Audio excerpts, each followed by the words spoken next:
Boa noite a todos.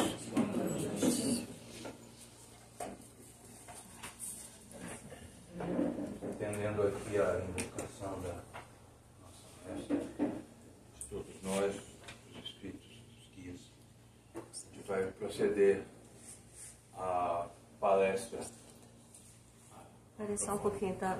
da Figueira Estéreo. Larissa. Vai pegar quando você se apresenta. Então. Não tem problema. Bom, a parábola da figueira estéril. Microfone, só. A parábola começa quando Jesus, vindo de Betânia, né,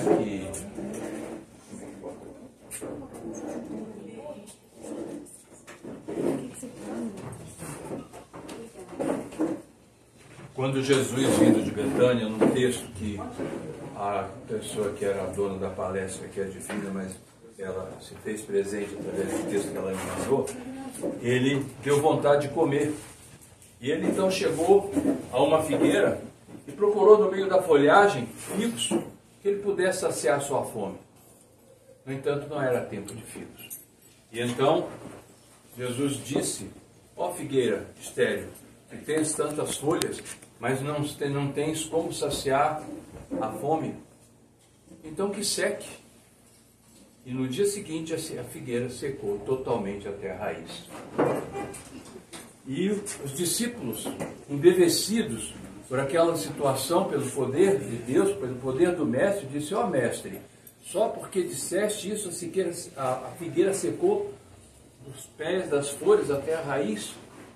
E Jesus disse: em verdade vos digo que se tiverdes fé e não duvidares, fareis não só o que foi feito com a figueira, mas até se disserdes a este monte: levanta-te e lança-te ao mar, isso será feito.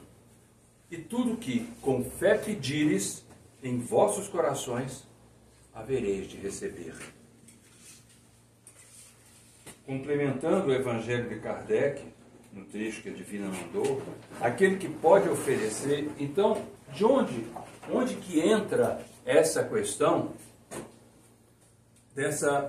desse ensinamento de Jesus? O que Jesus quis nos dizer? A figueira poderia dar o quê? O que a figueira dá? Figos. E o que aquela figueira deu? Ela deu figos? Não deu figos. Ela poderia ter dado figos, mas não deu figos. Então, isso se transfere a todos nós, aqueles que nós podemos fazer e não fazemos. A gente pode pecar por ação e por omissão. Aquele que peca por omissão, peca tanto quanto aquele que peca por ação.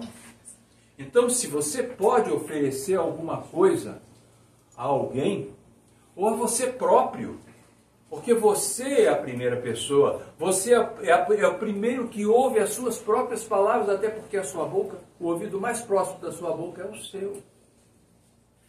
E você pode trazer para você alguma coisa assim e não faz. Você ouve a sua palavra, mas não escuta. Né? Então, aquele não oferece as palavras vãs sem substância e sem nenhum proveito apresentam. Os que, tendo meios de serem úteis, não o são. O que mais falta nessas coisas é a verdadeira fé. O que é a verdadeira fé? Quando que uma fé é verdadeira e quando a fé é inverdadeira? É uma pergunta difícil. Porque só nós podemos saber daquilo que vai no nosso coração. E nós vamos chegar nessa parte. Né? Aquele que abala as fibras do coração, a fé de uma palavra transporta as montanhas, essas são como uma figueira plena de folhas, mas balda de frutos. Balda, ou seja, vazia, baldado, sem nada, não tem frutos. Estes, Jesus condena a esterilidade. Agora, será que foi Jesus que condenou a esterilidade? Foi Jesus? Não foi Jesus. Porque Deus nos deu aquilo que se chama de livre-arbítrio. Quando a gente aprende na igreja ama a Deus sobre todas as coisas, de todo o seu coração e de todo o seu entendimento. O que é isso? É o meu entendimento. O que é o amor? Quando é que eu amo alguém ou alguma coisa? Eu resolvi te amar. Eu quero te amar. Eu quero amar. É o meu livre-arbítrio. Eu quero seguir o melhor caminho. Eu quero seguir Jesus. Jesus chegou para os discípulos: quereis seguir-me? Sim, mestre. Então segue-me. Ele não perguntou nada, ele apenas disse: você quer? Quero. Aí ele foi. Os médiuns são os intérpretes dos espíritos. Isso ainda está no texto do Evangelho de Kardec, que a Divina me mandou. É claro que eu fiz um apanhado. São a matéria de que se servem para mandarem suas instruções, fornecendo alimento espiritual. Podem se desvirtuar, sim, fornecendo maus frutos. Agora, eles são maus por causa disso? Quem de nós, em algum momento da vida, não é mau? Quantas vezes nós nos voltamos por nosso coração e dizemos assim: meu Deus, como eu pude pensar isso do meu irmão? Como eu pude agir dessa maneira? Como eu pude sentir isso por alguém? Como eu pude me furtar, ajudar alguém? Fulano, vem cá, eu faço para você. Mas ele já foi. A gente perdeu a oportunidade. A gente perdeu a oportunidade. E a oportunidade é como um cavalo que passa selado na porta da sua casa. Ou você monta e vai, ou você não monta e ele vai sozinho, como o ônibus que você perde na parada. Eu vou nesse, não vou, o ônibus vai embora. E você fica. Então, eles não usam para sua própria melhora. Jesus pode lhe tirar o dom e se expõe a serem presas de espíritos maus. Jesus manda a gente para o mal? Não. A gente que se nega de ir para o bem. A gente se nega para ir para o bem. Jesus é como a chuva. Aqui nós estamos protegidos pela fé, por Deus, pelos irmãos, por tudo. Mas lá fora está chovendo. Quem é que vai lá para fora levar chuva? É Jesus que me empurra para lá? Não é. Eu é que resolvo ir e vou e me molho todo. Então, assim é a vida, são os problemas. Aquele que não faz obras, não estende sua mão ao próximo, tem sua fé inútil.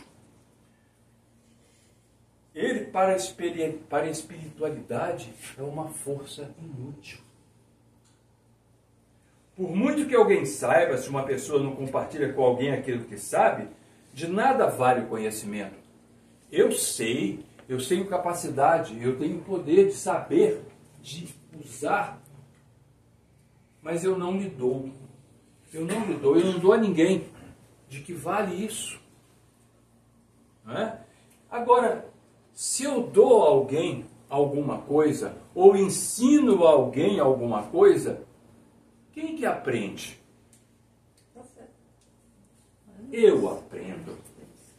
Antes de tudo, nós não falamos que quem ouve primeiro sou eu? Tem uma criatura que eu amo de paixão, não sei se vocês conhecem, Cora Coralina. Cora Coralina, quem não sabe, eu sei. Eu vou falar porque eu amo Cora Coralina. Ela viveu a vida inteira dela servindo ao esposo como era da época. E por fim ele faleceu e ela então começou a fazer doces e começou a escrever. E aí então ela se projetou como uma grande escritora. E ela tem uma frase que eu amo muito e eu acho que tem tudo a ver com isso aqui que nós estamos falando.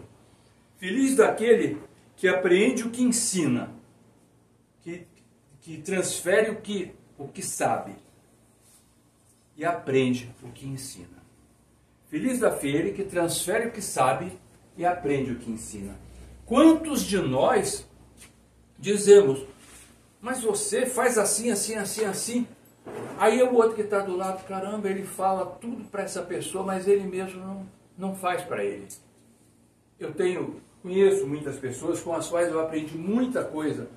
E a gente via que ela falava para mim, eu tive a graça de aprender em algumas coisas, mas eu via que ela não captava aquilo que ela mesma dizia.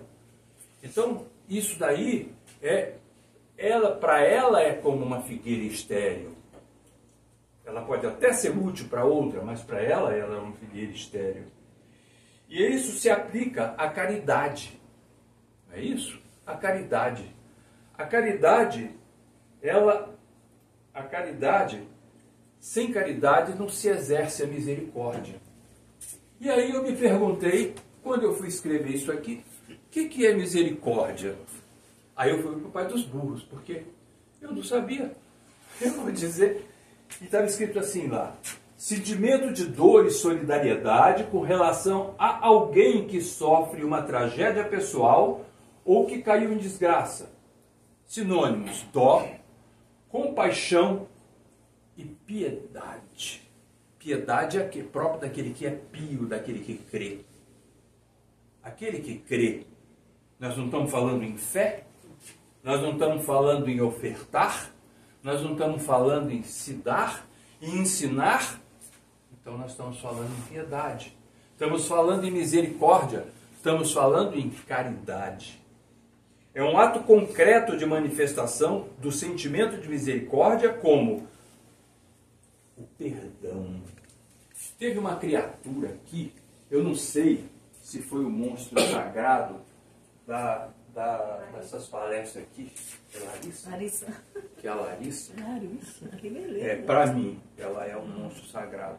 Tirando a Cleonice. Poxa, que linda. Mas ela falou, não sei se foi ela, mas alguém falou aqui que amor sem perdão não se cria.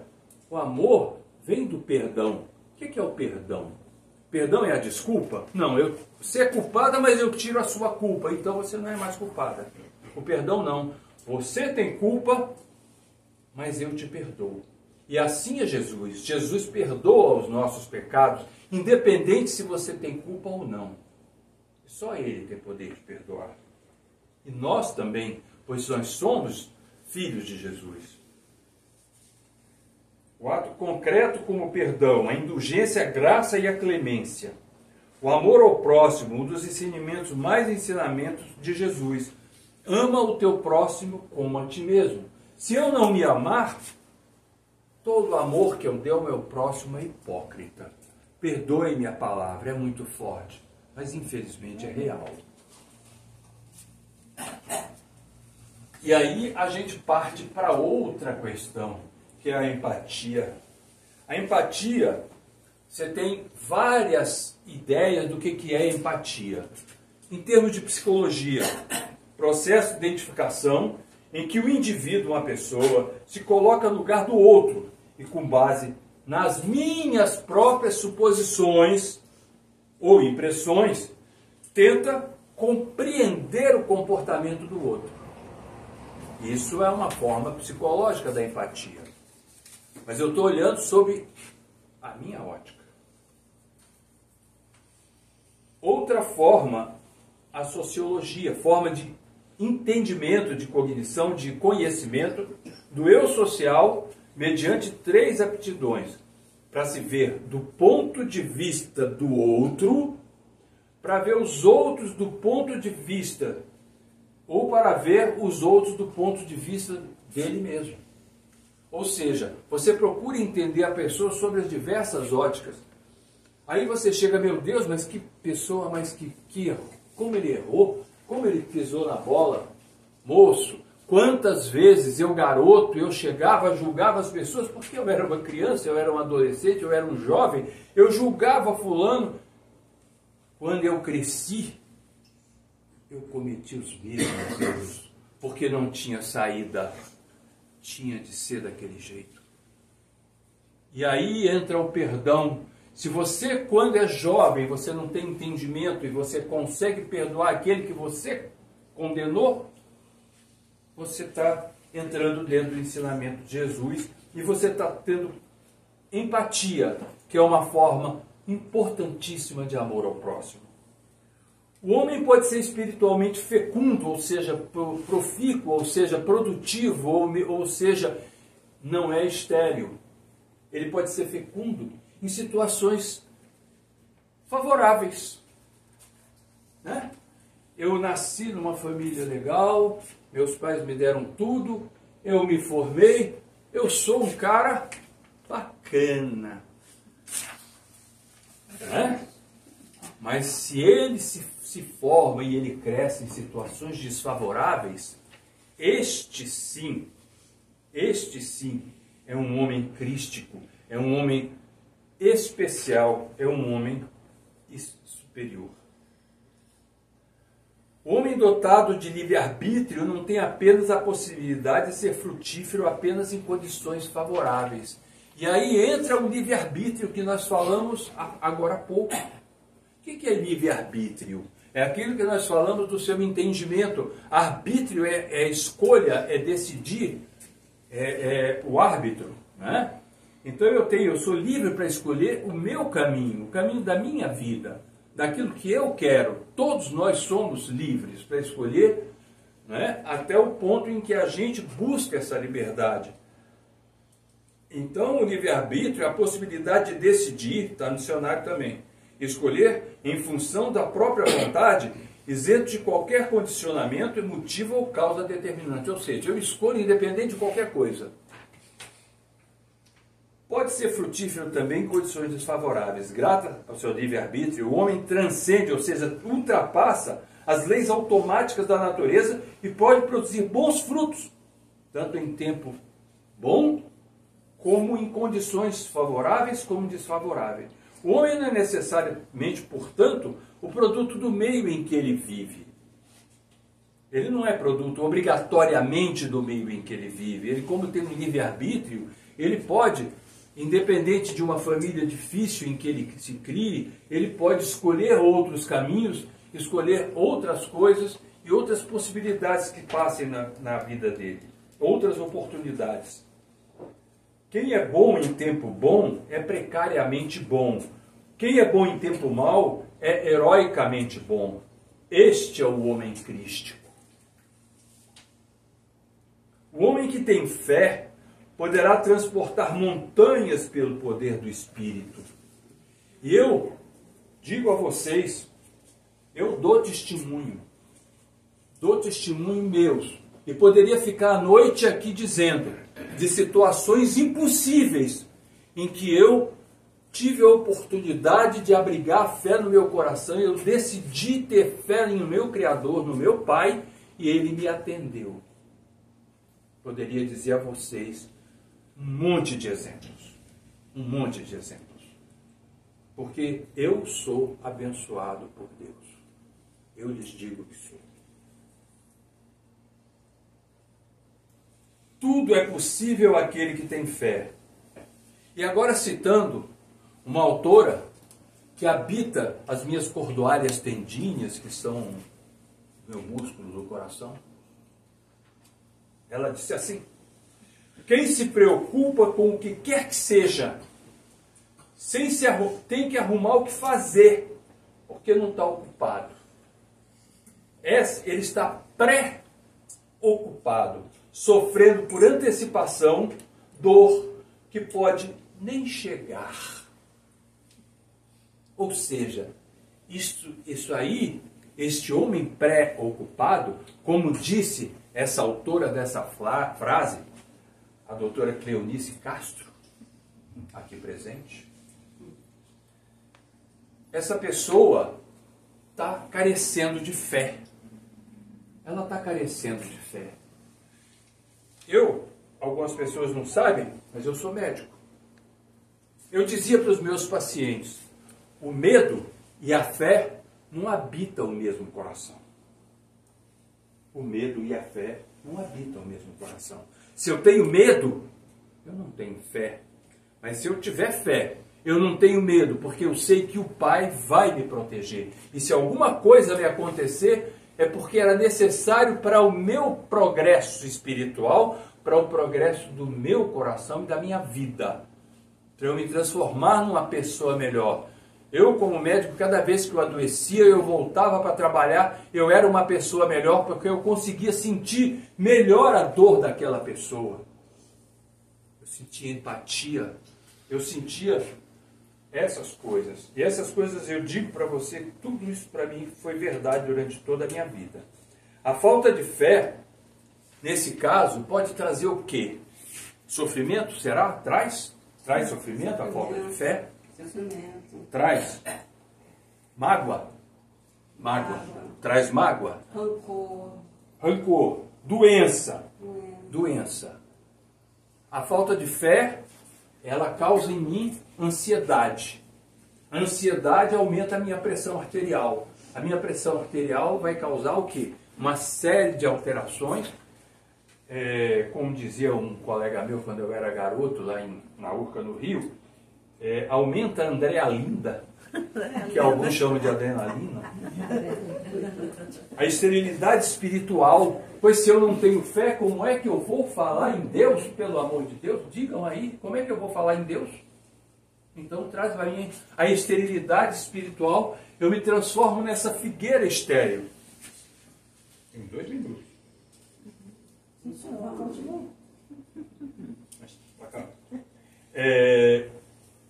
Espiritual, mental e pessoal. Esterilidade familiar. O que é a célula da sociedade, das pessoas? É a nossa família. É os nossos irmãos. Aqueles irmãos que nasceram do nosso sangue. E aqueles irmãos que nos foram designados por Deus. Não é, doutora Rosilene? Sim. Não é, doutora Cleusa? Sim. Não é? Outras pessoas aqui. Divina. Todos nós que estamos aqui, nós estamos nesse momento irmanados, ou seja, como irmãos, na nossa fé, em Deus. Isso daí gerou 4 lições segundo o livro da parábola. A primeira, nós somos ainda apegados a futilidades e coisas inúteis. O que é isso?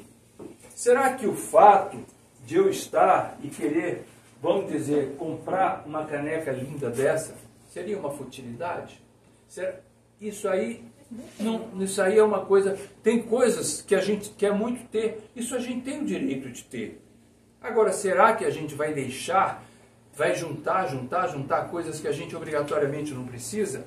Isso é uma coisa que não está em mim julgar se uma pessoa ou outra é útil ou fútil para ela. Cada pessoa tem o seu livre-arbítrio de decidir. Lição segunda. Nós nos achamos mestres em fazer julgamentos baseados na nossa ótica. E aí, eu pego o quê? Posso pegar isso? Aqui que eu vou pegar o dela, tá vendo? A gente vai pegar as coisas dos outros. Aqui, ó. Tá vendo isso aqui? Se eu perguntar para ele, o que você está vendo aqui? Ele vai descrever uma coisa, não vai descrever? Estou vendo uma região plana, assim. Se eu pergunto para ela, ela vai perguntar que é uma coisa achatada, plana. Aí eu pergunto para ela, que cor que é isso? Ela vai dizer, isso ali é azul. Se eu pergunto para ela vai dizer que é preto. Então, cada pessoa faz o julgamento da ótica que ela vê. Acontece que a nossa vida é um processo evolutivo constante. Quando a gente chega na nossa casa na quarta-feira às 7h30, nós somos uma pessoa. Quando a gente sai às 10 horas, 9 horas, a hora que for, nós somos outra pessoa. Porque nós crescemos, nós absorvemos, nós convivemos, nós nos irmanamos com todos aqui. Então nós somos, né? Então a gente julga pelo que a gente vê. Só que com a evolução do tempo, a gente vai julgando e descobrindo que não nos cabe julgar. Apenas a Deus cabe julgar. É claro que a gente vai decidir aquilo que nos serve e aquilo que não nos serve. E eu queria citar esse exemplo, uma história que eu vi, numa homilia para quem não sabe, na Igreja Católica, é quando o padre lê o Evangelho de Jesus, né, o Novo Testamento, e ele então faz uma pregação acerca do Evangelho. Então, eu assisti uma missa de um padre maravilhoso que eu ia nas missas dele, lá em Natal, no Rio Grande do Norte, e ele contou assim que um dia ele foi no interior fazer o casamento de um casal um rapaz, um senhor e uma senhora que já estavam juntos há 15 ou 20 anos. Só que eles não eram casados. E aí eles resolveram casar. E chamaram o padre. O padre foi feliz da vida realizar aquele casamento no interior. E realizou, foi uma festa bonita, eles se amavam. Foi quase uma renovação de votos, não é isso? É coisa linda para mim, né? A minha ótica. Aí, o padre voltando, aí passou uma daquelas beatas, né? Daquelas que, quando morrer, ela vai no caixão e a língua vai no porta-avião. Né? Aí, ele disse, padre, finalmente o senhor tirou aqueles dois do pecado, né? Aí ele pegou, a senhora tem razão, e tirei a senhora também, pelo jeito, né? Boa. É? Boa. Quer dizer, e assim vai, está acabando. Lição terceira. Isso é que nós já vivemos, já falamos. O homem não é necessariamente o produto do meio em que vive. Ele tem livre-arbítrio. E além dos livre-arbítrios do entendimento que ele aprendeu e vivenciou nessa vida, ele também traz no seu espectro espiritual as vivências de vidas passadas. Aquilo que está impresso no seu espírito, aquilo vai influenciar também aquele sentimento e os caminhos que ele vai percorrer. A lição quarta não está tão clara, mas eu coloquei. As maiores montanhas que temos para atravessar estão dentro de nós mesmos. Não são montanhas que você joga no mar, não é um monte e nem é um mar. É aquilo que vai dentro de você e que para você é muito difícil e que você tem que se tornar uma figueira fecunda, uma figueira que cria e que torna você alguma coisa promissora e que vai transformar você em alguma coisa que produz para você e para o seu próximo. E que assim seja. Muita luz para você. Cadê a luz de Deus?